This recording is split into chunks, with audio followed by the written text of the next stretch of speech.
Croeso, this is James, aka JP Harker, doing a quick video on some of the books I have read recently. We've got one fiction and one non-fiction. First one is What If by Randall Munroe. Serious scientific answers to absurd hypothetical questions. And this is it.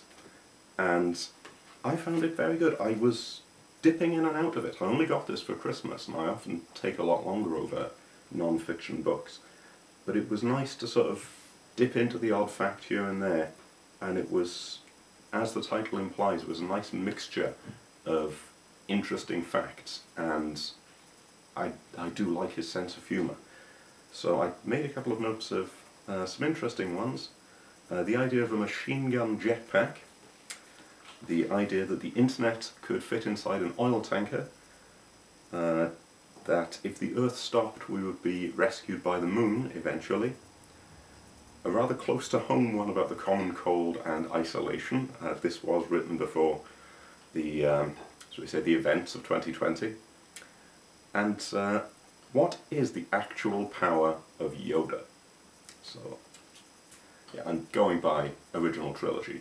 Prequel trilogy might be better than the sequel trilogy, but that doesn't necessarily make it good.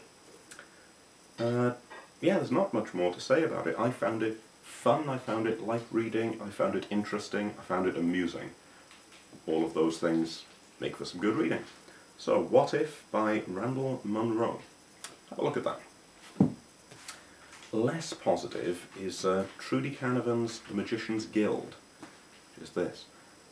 I've heard a lot of positive things about it, and a friend of mine from work lent me this. And he's generally got very good taste in books, so I thought, I'll give this a crack. I just couldn't enjoy it. To me it felt like one massive Act 1.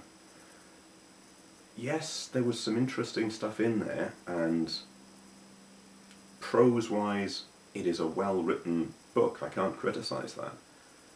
But to me, it started very strong. It started with a, here's our inciting incident, but after that, very little actually happens. You have, and this is no great spoiler, you have some dodging around, a bit of chasing, but it's quite repetitive. Not a lot happens for quite a hefty chunk of the book. There's very little explained about the nature of magic, and that's fine. A soft magic system is okay.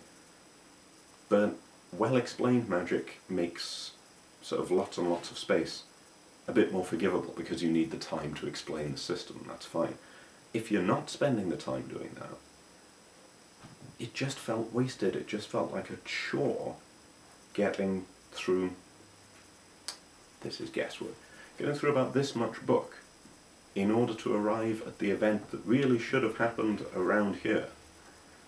And it does something that I don't like in books, and this is a personal thing.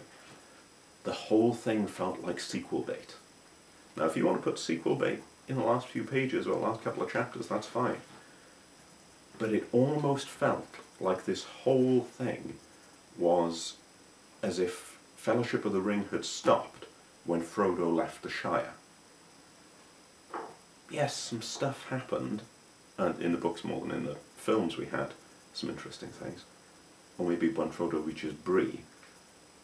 But not a lot went on. It was all set up for something that was clearly going to happen later on. And even Fellowship of the Ring, which we know to be the start of a trilogy, that had a definitive, satisfying conclusion of sorts. This really didn't. This just felt like it was right. Now the story's going to start. And by that point I'd lost interest in the characters, I'd lost interest in most of it. I'm not going to continue reading it, which might be a shame, it might improve. But yes, for all that it was well written and potentially quite interesting, it's lost me, because too little happens. So yeah, it's an unpopular opinion, I'm told, but there we go. So I'm just doing those two in this video. I'm keeping the videos short. So yes, I'm going to leave it at that. The usual drill: like, comment, subscribe, all of that various stuff. And yeah, let's leave it at that. This is James, aka JP Harker. Hwyl fawr.